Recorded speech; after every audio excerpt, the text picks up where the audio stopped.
So Islam doesn't actually believe in a Messiah. You know, I'm trying, Israel has so many messianic prophecies.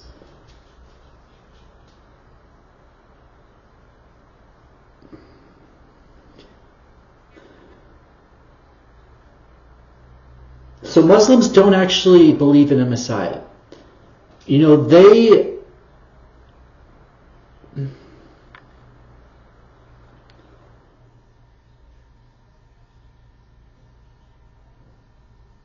you look at all the prophecies from a Jewish perspective, and you actually honestly have to just disregard them. I was talking to a rabbi, and he literally just decided that his Bible wasn't even true. Like, he's so willing to just say God is a liar and tells us to do things that go against him and all this stuff, just so a messianic prophecy doesn't, or just so a prophecy isn't messianic. You know, there's Psalms 22, which I honestly just want to know what you think of the crimson worm. I tried asking a Muslim, and for Muslim, it's just like, well, the Bible's just not true. Nothing about, the Bible's just not true. But I wanted to know, what does this rabbi think of the crimson worm? And he wouldn't even say. But, the crimson worm, this quote worm, goes to a tree. Maybe we'll get into that. There's all kinds of prophecies in here that are way too fulfilled. They're way too fulfilled. Jewish guy is like, well, that one, that's not even about the Messiah. Two, it's like, does that even point to Jesus? Or like what you just kind of... But the thing is, they're way too fulfilled. For instance, there's like, I might be getting this wrong. There's stuff about how there's a sacrifice specifically like that takes the place of someone. I should probably look this up. I'm not going, whatever. Like, it has to be done outside of the city. Jesus was crucified outside the city. Anyone who hangs on a tree is cursed. Jesus had to take our curse for us. He couldn't be cursed. He didn't sin. But he had to be hung on a tree to take our curse for us. It had to be on the tree. It couldn't be stoning. That's another thing. It was a Roman crucifixion. Jewish people stone. But it was the Romans who actually crucified him. And just to make sure, like, I'm probably wrong about this, but do Romans actually care about Jewish tradition? Like, for your common criminal, I mean, there were common criminals with Jewish, but, so this probably isn't saying something, but do they honestly care if a guy is hanging on a tree? I forget what it says is wrong, like on the Sabbath or overnight or on the Sabbath, something along those lines. It's like you can't do that. So the Romans were like, just to appease these Jews, which, I mean, honestly, they might do that all the time, but maybe they don't.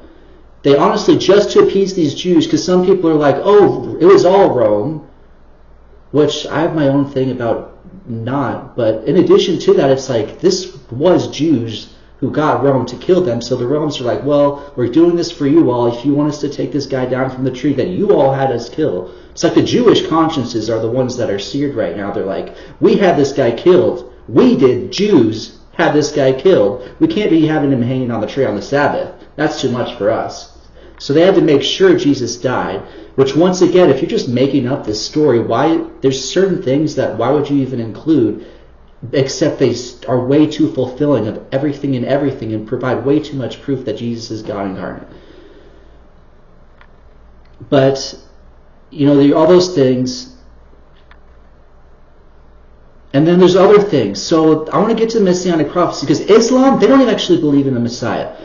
They wanted to some sort of truth, include as much as the truth without saving you, which I don't know if that's a way to preach to Jews, but like, what is Islam? Honestly, and if you look at the whole Ishmael thing, it literally says, because I was just in a group study thing, and they're like, homework, look up the story in Genesis about Melchizedek. I forget which Genesis. I thought he said 16. It might have been 14, 15. I forget. But in my mind, I was just like, go to Genesis. I thought it was 16. It was 16, but it wasn't. Anyways, I go to 16, and actually, that's the story of Ishmael. And it literally says, God tells Hagar, Ishmael, you are going to have people through Ishmael, but the catch is he is going to be against everyone. Everyone is against him. And you just look at Islam. If it weren't for Christianity, anyways, I'm not going to get to who's against them but they're literally against everyone. If you don't believe in God, we're against you. If you believe in God but you sin, we're against you. And it's like, I don't know if I necessarily want to mention, they're literally against everyone. They will literally kill you if you decide to become a Jew or a Christian. Muhammad tries to tell them, hey, these are people of the book, yet anyways. I'm not going to get to a point I wanted to say about that. Anyways. But they were literally against everyone. And they don't actually know what a Messiah is. They try to get some sort of truth. And the thing is, they include, like, if you're a Jew, hear me, like, why is it that this Islam, why is it they took literally everything about Christianity out of it? Everything about Jesus being the Son of God, God sacrificed for sins, eternal, all of this stuff was taken out. But not just that, they literally took out all the prophecies. Like, Jews, literally just go be a Muslim. Because that's already what you believe. Just go become a Muslim, honestly. But they took out all these prophecies because they point way too much to God. For instance, there's a bunch of for instances I want to get to, because like you read through Hebrews, it explains this thing. For instance, the Levitical priesthood. We had all these Levitical priests, but we kept on having more and more and more and more. They die. We have to have another. Which one, we don't have those anymore. I was talking to a Jewish guy, and I was like, I felt inclined to say, you don't actually want to follow the law. He's like, I'm not going to believe in Jesus because you don't actually have to follow the law, which you still can. But he's like, but if you are going to say, oh, I'm not going to believe in Jesus because I want to follow the law, you don't actually follow the law. When was the last time you stoned someone? Because the only reason God protected you all those years is because you were perfect. You decide you want to rebel, God was like, okay, you do your own thing. But you want to come back and follow him, and that's the other thing, because he wanted to show us, one, simply following these things, strictly speaking, is good for you. So if we got these people actually following God, and whether even not God's taking care of them, these are just all good things. Which I don't know if that's necessarily something to say, but they had to. Why did God pick Israel? Even Israel kept on going back and forth. And for God to protect, he still made sure there were still some of them left. And stuff like that, but they had to follow the law. And just to make sure they were following the law, they had those rules. Like, if you're going to disobey it, you get stoned. When was the last time you stoned someone? Jesus came and they were like, I'm not, maybe not get into that, but this Levitical priest system as well. It's like, where'd that go? I'm sure there's an answer to that, but the Hebrews answer, anyways, I'm sure there's an answer to that, but it talks about first of all, there's the Messiah is going to come through Judah and not Levi. It also says the Messiah is going to be called a priest, get this, forever. So one, why do we have this priest that's not of the tribe of Levi, and why is he forever? That explains why you don't have any more Levitical priesthood. But that's what the Old Testament says. This Messiah is going to be a priest forever, and he's going to be like Melchizedek.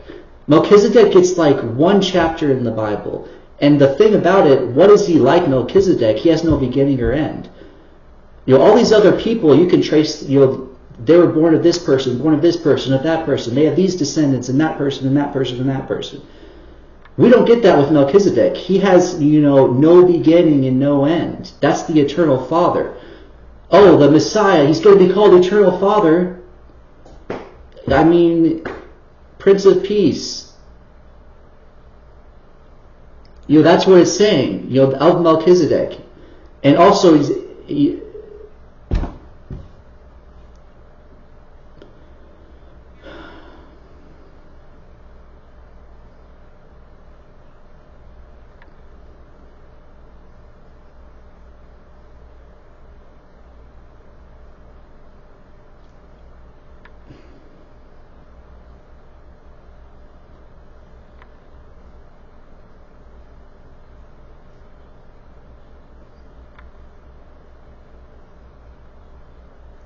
I was trying to explain to a Jew, I was like, look at the crimson worm.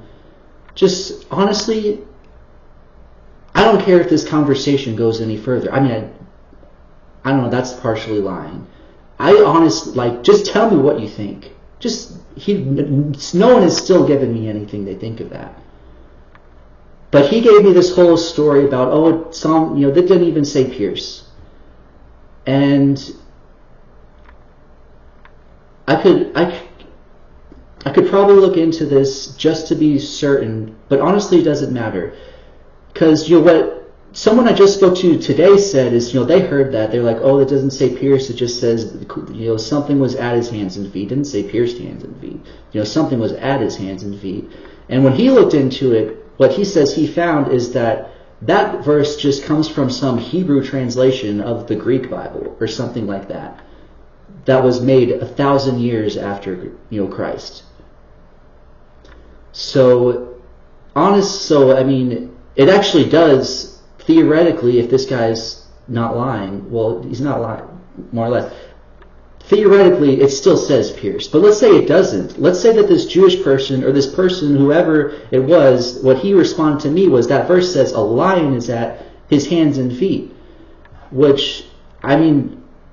That actually, the thing is, I don't think that was God. Part of me wants to be like, what if you actually were inspired to say that? Because the thing that this person told me is, what he heard didn't include lion, but what this Jewish guy told me actually included the word lion. So, I don't necessarily even want to say what if that was inspired, but just throwing it out there, if this Jewish rabbi was right, even if it says lion, because I want to respond, I feel like God isn't really telling me what this metaphorical lion could be. Is it Satan? Is it God? Is it something? I don't know. But, there's, I don't know, but